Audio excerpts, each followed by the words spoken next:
My name is Kristen Landreth and we live in Muncie, Indiana. My husband and I have 3 kiddos, 2 of them who participate in Skills on Wheels. We have Dom, who is 14 and he loves sports. And then we have Dadrian, who is 10 and he loves doing anything outside or crafts.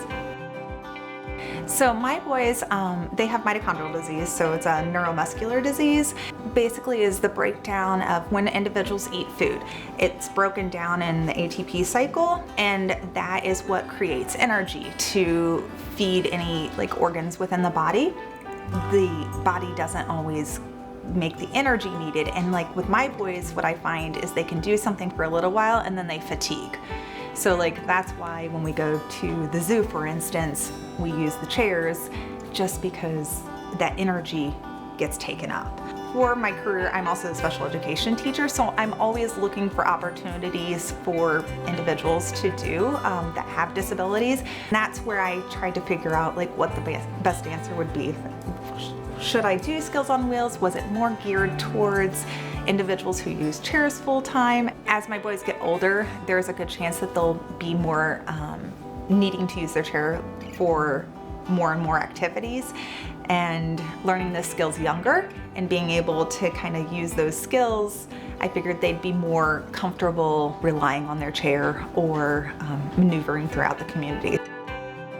I have found when I've gone out in the community with the boys, oftentimes I will go when my husband's at work, and we'll go places and it's just me with both boys. So when we hit a wheelchair ramp type thing, before the program they would just stop and wait for me to do it, and now they are more willing to try and maneuver and power through it, which has helped me out because sometimes having 2 kids that use wheelchairs gets to be challenging in public.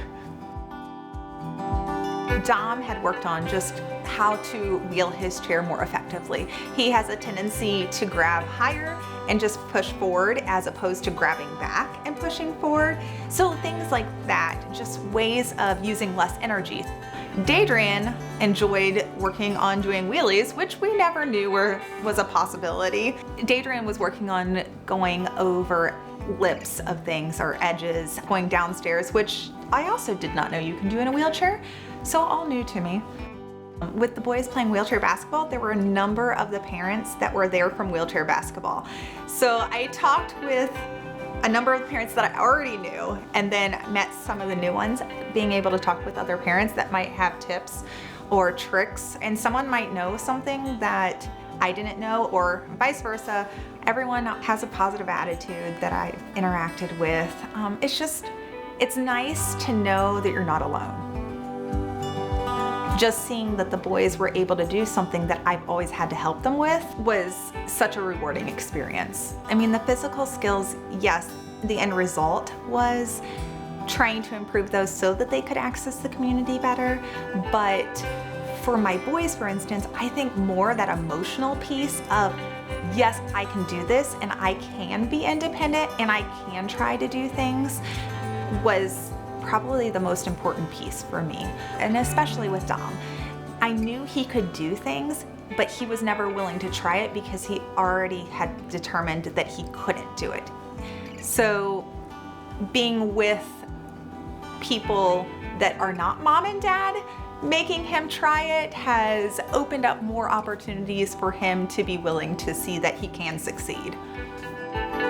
I'm a huge advocate for offering activities or opportunities that are free, just because a lot of times families that deal with medical difficulties, funds can be short. Just oftentimes a family member cannot work because of it, or the individual has so many physical needs that it just makes life challenging. The fact that the program itself was free, and it truly was free, it opens up the opportunities to all individuals, and it allows for families that may financially have some struggles still be able to access the service.